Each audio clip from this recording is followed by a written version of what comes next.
Olá, meus irmãos, graça e paz da parte de Jesus seja com todos vocês. Que Deus os abençoe ricamente. Eu quero ler com vocês, para a nossa edificação no dia de hoje, o Salmo 43, que diz assim, é um salmo que não tem título. Diz assim: faz-me justiça, ó Deus, e pleiteia a minha causa contra a nação contenciosa. Livra-me do homem fraudulento e injusto, pois tu és o Deus da minha fortaleza. Por que me rejeitas? Por que hei de andar eu lamentando sobre a opressão dos meus inimigos?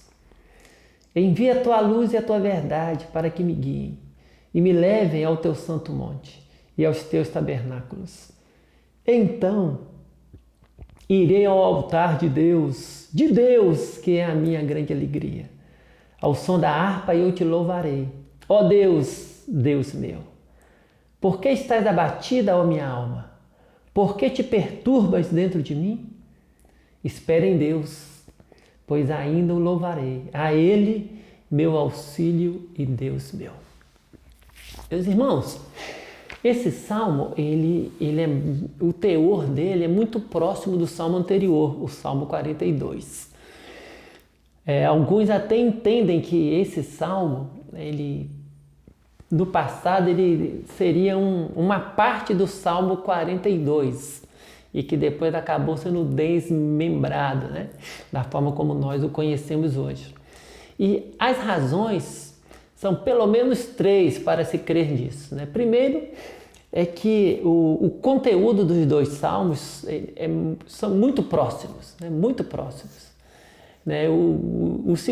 A segunda razão é porque é um salmo que não possui título, né? E está muito próximo do salmo anterior, que possui o título e cujo conteúdo é muito próximo. Então, alguns pensam que, na verdade, ele fazia parte desse outro salmo 42 aí, e acabou depois sendo tratado como uma peça autônoma.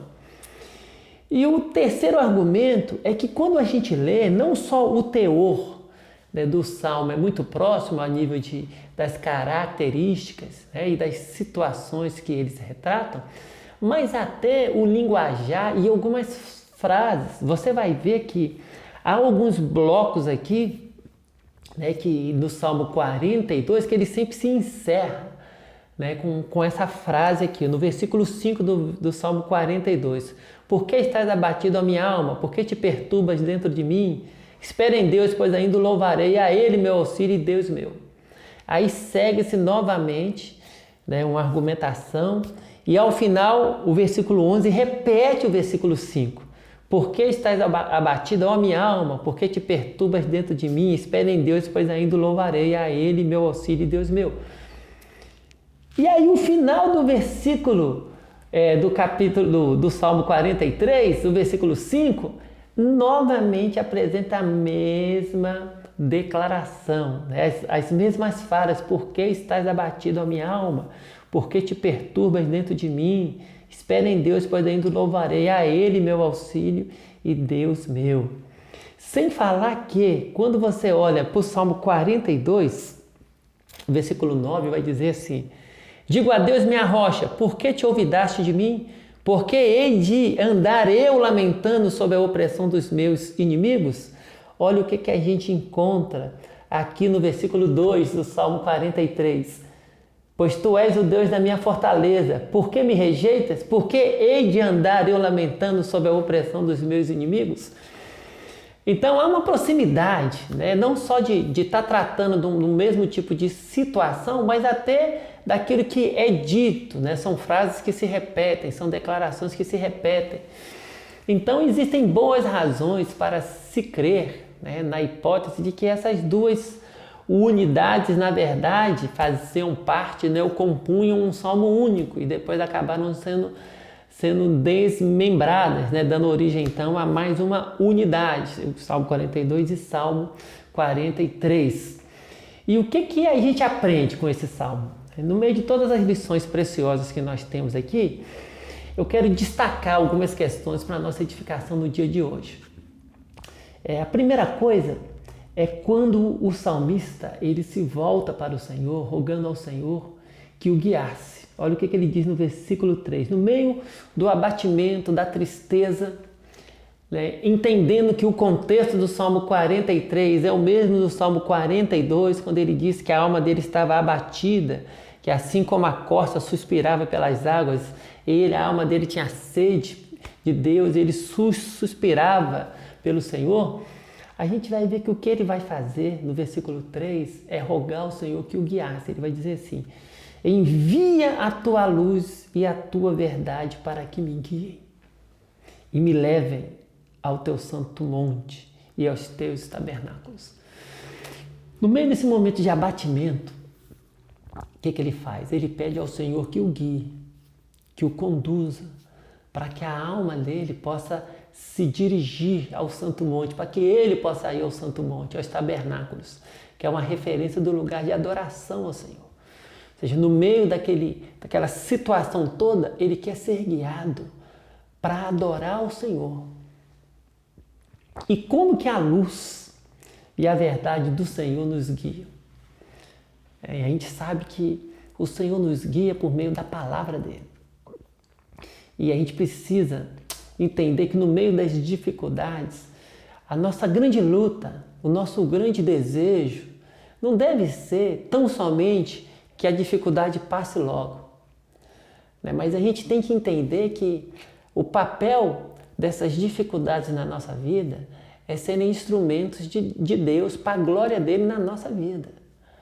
E se ele está nos conduzindo por caminhos difíceis, é porque certamente nesses caminhos difíceis temos lições preciosas para aprender e o nome dele deve ser glorificado nesses caminhos que são difíceis.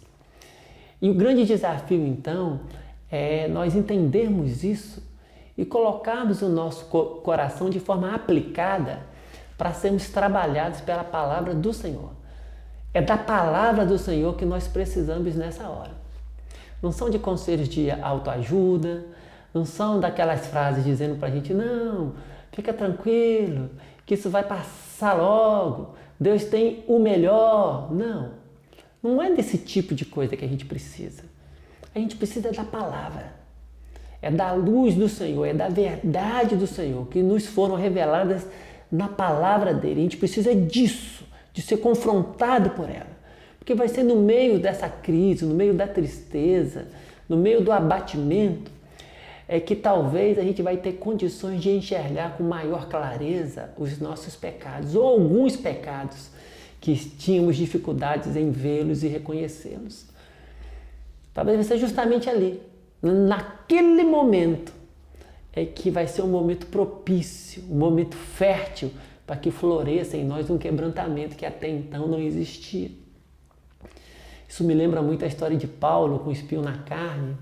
Está lá na segunda epístola aos Coríntios, no capítulo 12, acho que, salvo engano, a partir do versículo 7 em diante. Mas é o capítulo 12.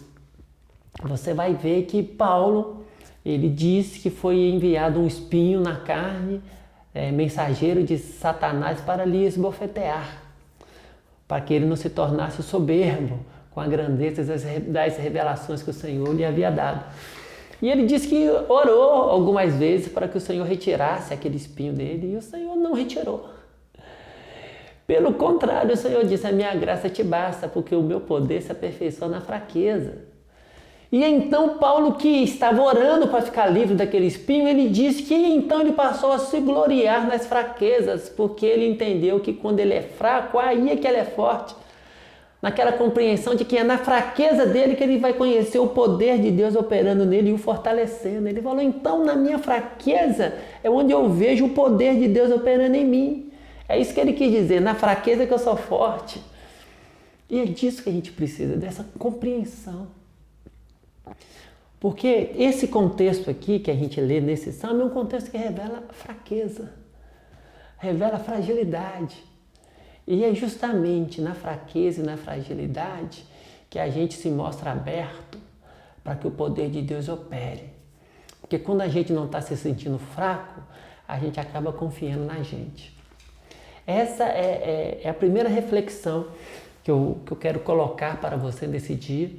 E a segunda e última é aquilo que o salmista fala com relação a Deus. Olha o que ele diz versículo 4, na sequência, ele diz que se o Senhor enviasse a luz e a verdade para o guiar, então irei ao altar de Deus que é a minha grande alegria. Ao som da harpa eu te louvarei, ó Deus, Deus meu. Então irei ao altar de Deus que é a minha grande alegria. Eis aqui uma questão desafiadora para mim e para você. Deus é a nossa grande alegria mesmo? Ou Deus só é aquele que provê os bens, as bênçãos que são a nossa grande alegria? O que a gente deseja mesmo na vida? É aquilo que Deus pode nos dar? Ou é Ele? A maioria das pessoas, quando fala que Deus é bom, que quer andar com Deus, ela está pensando nas bênçãos que Deus pode dar para essa vida aqui. Ela espera que Deus lhe dê conforto, supra todas as necessidades, realize todos os sonhos. Então, quando ela fala de Deus, que ela quer estar com Deus, ela está pensando nisso. É nas bênçãos materiais, temporais, que ela pode receber de Deus. Mas não é disso que o salmista está falando. E tampouco é essa a relação que a Escritura nos chama a ter com o Senhor. A alegria é aquela alegria existencial, que preenche, dá sentido e significado à alma. Quando a gente entende que não há nada mais precioso do que Ele. É um caminhar com Ele aqui, é um viver com Ele aqui, como uma espécie de um antegozo, né, de um gozo antecipado daquilo que nós desfrutaremos de uma forma muito mais intensa, na glória, na eternidade. É essa alegria. A alegria de saber que não há vida de fato. E quando eu falo vida, eu não estou falando de prosperidade material. Eu estou falando de vida no nosso interior. Aquilo que nos ajuda a enfrentar as lutas, as dificuldades e continuar com o coração firme, porque a gente não está apegado aqui, a gente está apegado nele. A gente sabe a quem a gente pertence.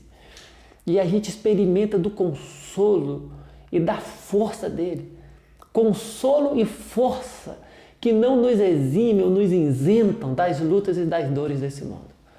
Pelo contrário, se manifestam no meio das dores e das lutas desse mundo. Deus, a minha alegria, é isso que o salmista diz. A minha grande alegria.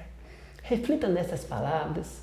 Peça ao Senhor que a palavra dele te trabalhe o teu coração, trabalhe a tua mente, a tua alma, e que você de fato se relacione com o Senhor, tendo nele a tua grande alegria, a tua maior alegria, o teu grande bem, o teu bem mais precioso, a tua herança na terra dos viventes. Que Deus te abençoe e te guarde nesse dia e te mantenha firme nos caminhos dele, para a glória dele. Em nome de Jesus. Amém.